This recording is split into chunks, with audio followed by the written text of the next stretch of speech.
ప్రభు నామాన్ని బట్టి చేరి వచ్చిన ప్రియమైన టీవీ శ్రోతలందరికీ యేసుక్రీస్తు నామం పేరట వందనాలు తెలియజేస్తూ ఉన్నాను.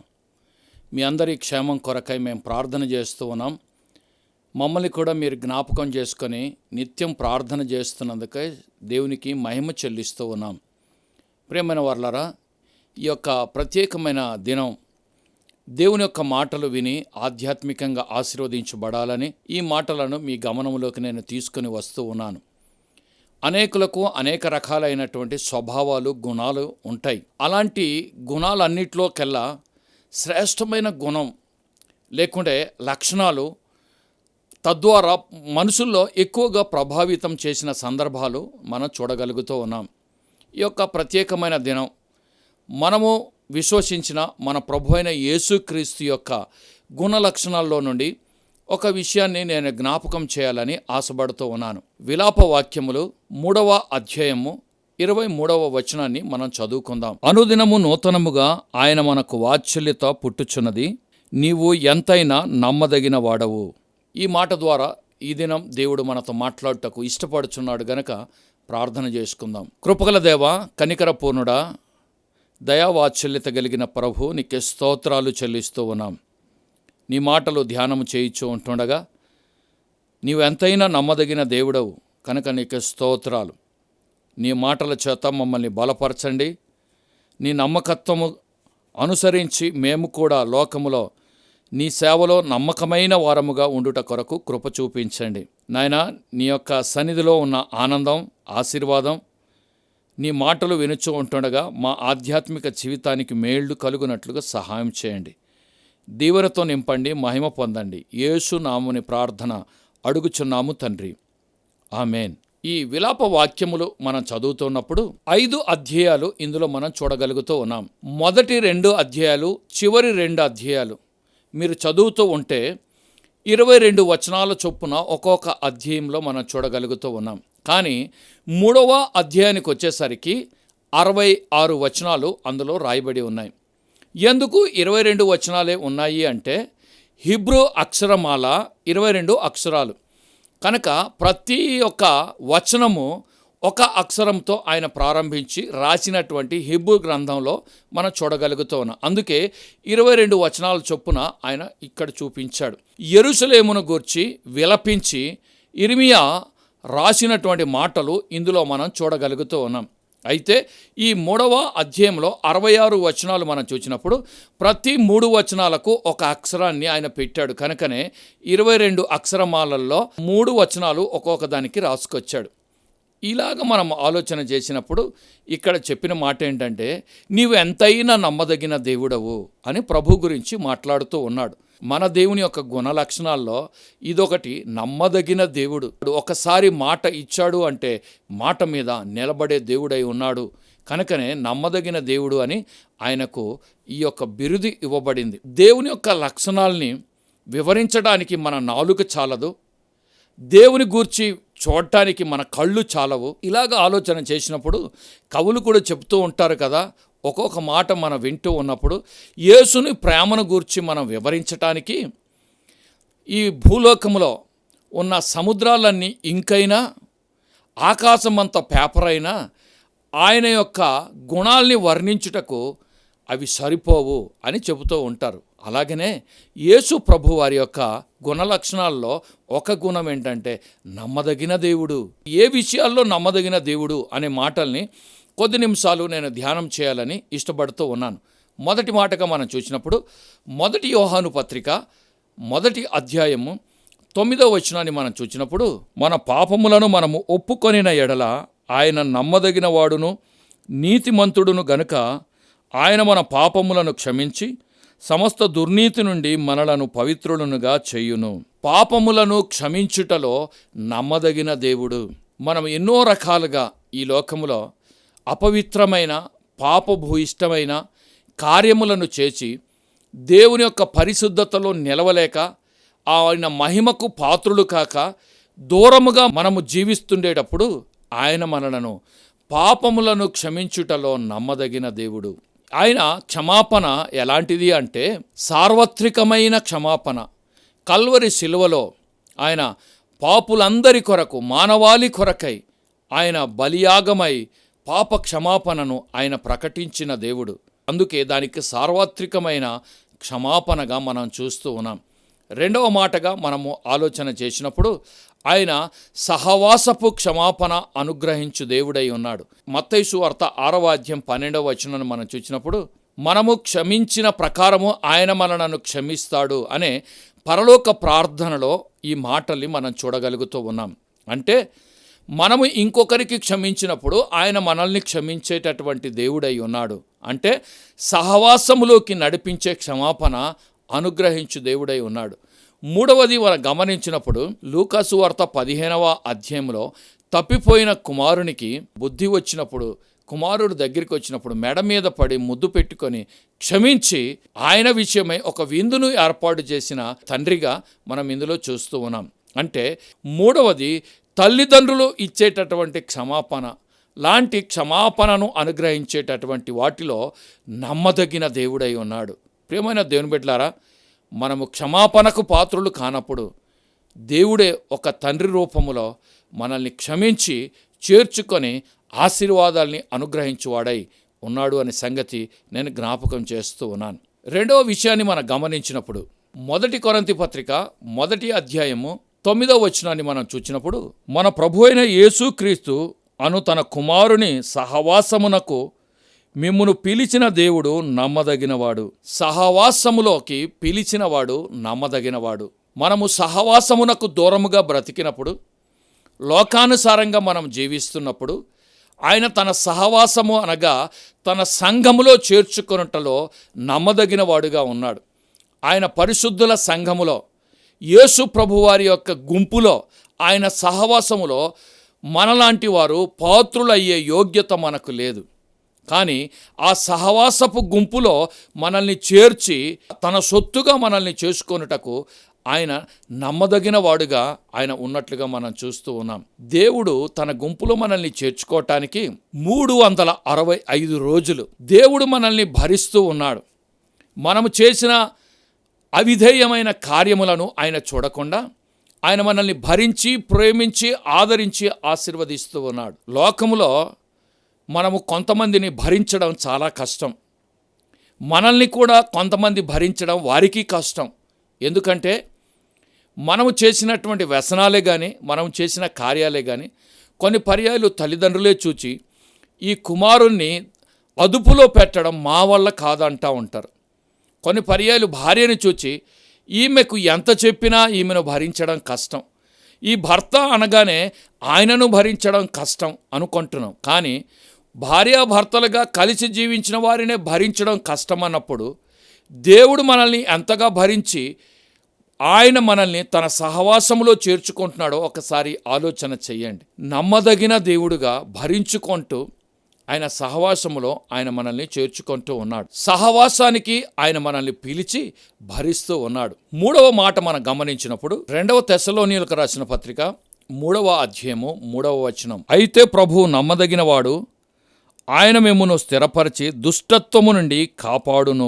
మనలను కాపాడుటకు ఆయన నమ్మదగిన దేవుడు.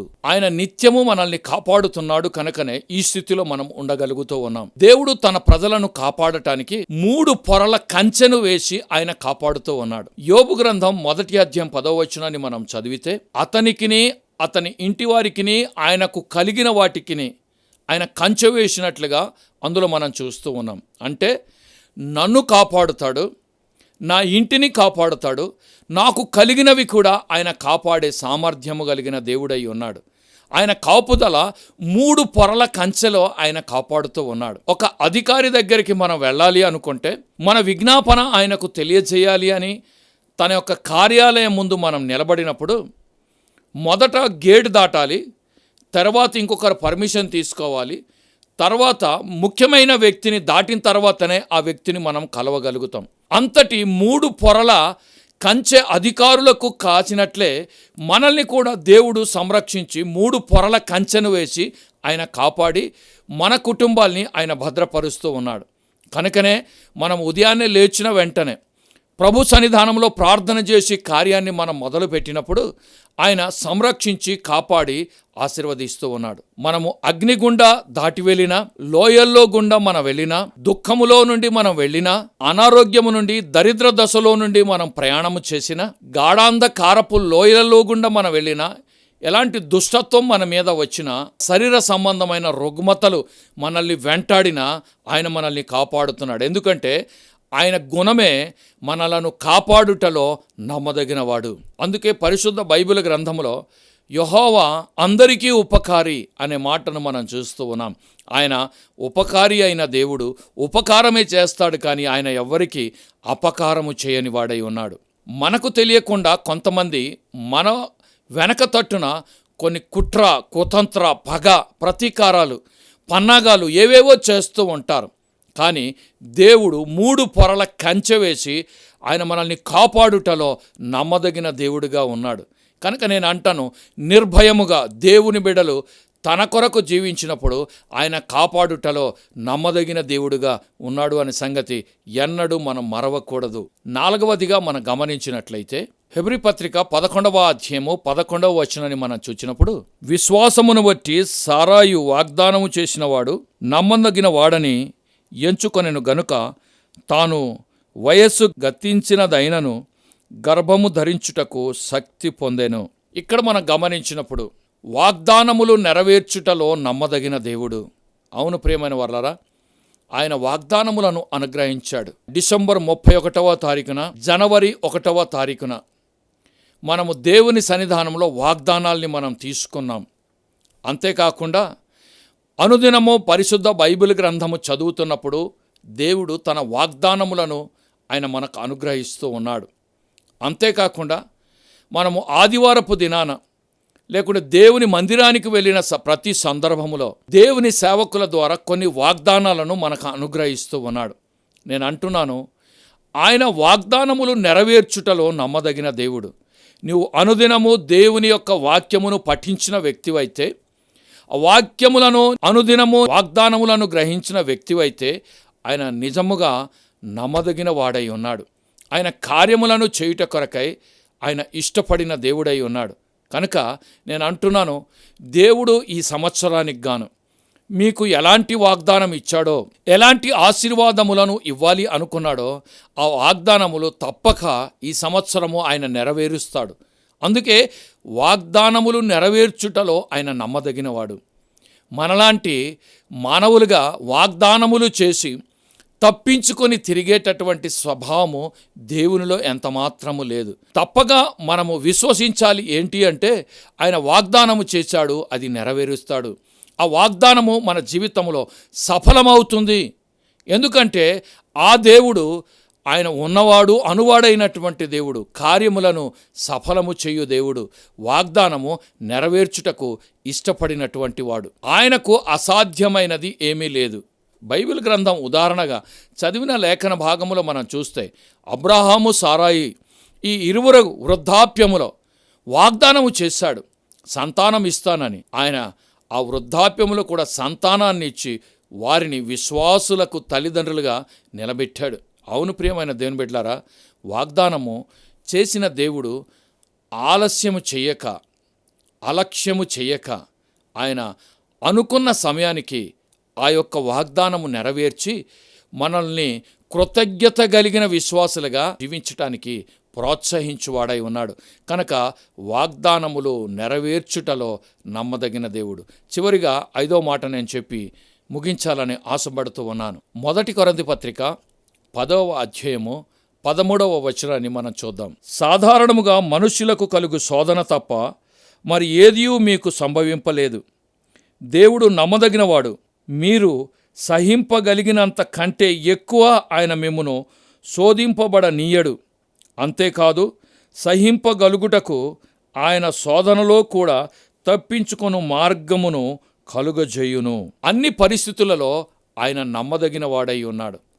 ప్రియమైన దేవుని బిడ్డలారా, నీవు ఎలాంటి పరిస్థితిలో ఉన్నావో, ఏ స్థితిలో ఉన్నావో ఆయన నమ్మదగిన వాడుగా ఉన్నాడు.